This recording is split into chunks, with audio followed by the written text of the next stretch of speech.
Praise the Lord. सभी मसीह भाई बहनों को जय मसीह की। दोस्तों, एक बार फिर नई वीडियो के साथ में मैं आपका बहुत बहुत स्वागत और परमेश्वर का धन्यवाद करते हैं। मेरे मसीह भाई और बहनों, आज जो हम बात करने वाले हैं कि यीशु मसीह किन लोगों के लिए मरा।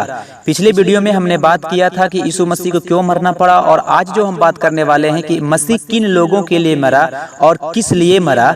और हम विश्वास करते हैं कि यदि आपने इस वीडियो को पूरा देखेंगे तो आपको हकीकत में पता चल जाएगा कि यीशु मसीह किन लोगों के लिए मरा है।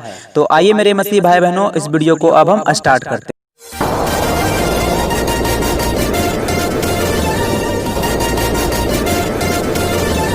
यदि हम बाइबल में पढ़ते हैं रोमियो की पत्री अध्याय 5 वचन 6 में, तो यहाँ पर बाइबल हमें इस प्रकार बताती है, क्योंकि जब हम निर्बल थे तो मसीह ठीक समय पर भक्तिहीनों के लिए मरा।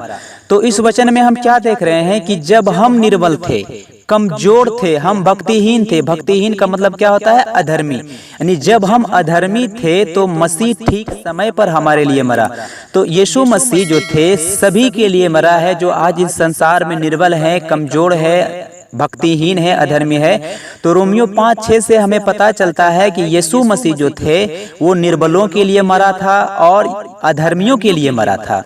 और वही जब हम बाइबल में पढ़ते हैं रोमियो की पत्री अध्याय 5 वचन 8 में, तो यहाँ पर बाइबल हमें इस प्रकार बताती है, परंतु परमेश्वर हम पर अपने प्रेम की भलाई इस रीति से प्रकट करता है कि जब हम पापी थे तभी मसीह हमारे लिए मरा।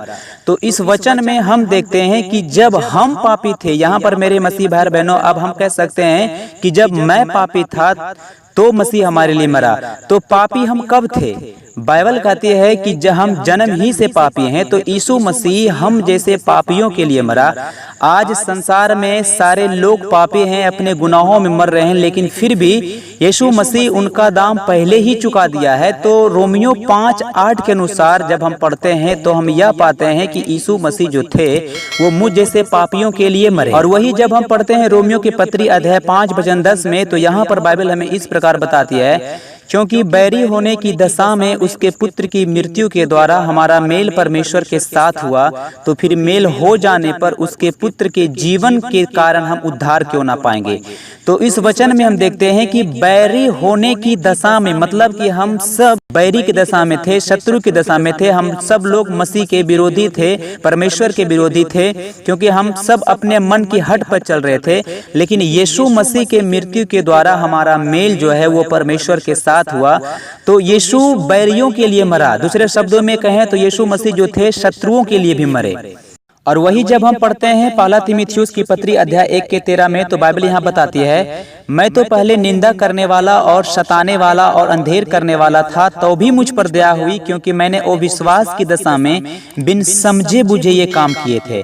तो इस वचन में हम देखते हैं कि पौलुस कह रहा है कि मुझ पर दया हुई है। मतलब कि पौलुस जो था पहले निंदा करने वाला था, शताने वाला था और अंधेर करने वाला था, और बिना समझे, पौलुस बोल रहा है बिना समझे थे, मतलब कि वो अज्ञानी था। तो भी पौलुस कह रहा है कि मुझ पर दया हुई, मतलब कि पौलुस कह रहा है कि मसीह मेरे लिए भी मरा। तो जब हम पहला तीमुथियुस की पत्री 1:13 में पढ़ते हैं, तो इस वचन के द्वारा हमें पता चलता है कि यीशु मसीह जो थे वो निंदा करने वालों के लिए मरे, वह सताने वालों के लिए मरे, वो अंधेर करने वालों के लिए मरे, और वो अज्ञानियों के लिए भी यीशु मसीह ने मरे।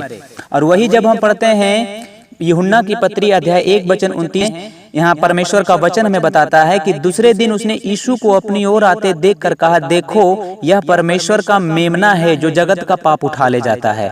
तो इस वचन में हम सीखते हैं कि यीशु मसीह सिर्फ यहूदियों के लिए नहीं मरा, यीशु मसीह सिर्फ इजरायलियों के लिए नहीं मरा, बल्कि सारे संसार के पापों के लिए मरा। इस दुनिया में जितने लोग हैं उनके सारे पापों के लिए यीशु मसीह मरा। तो इस वचन के द्वारा हमें पता चलता है कि यीशु मसीह जो थे वो सारे संसार के लिए भी अपना खून बहाए थे और मृत्यु को प्राप्त किए थे। और वही जब हम पढ़ते हैं इफिसियों की पत्री अध्याय 5 वचन 25 में, तो यहाँ पर बाइबल बताती है कि हे पतियों, अपने पत्नी से प्रेम रखो, जैसा मसीह ने भी कलीसिया से प्रेम करके अपने आप को उसके लिए दे दिया।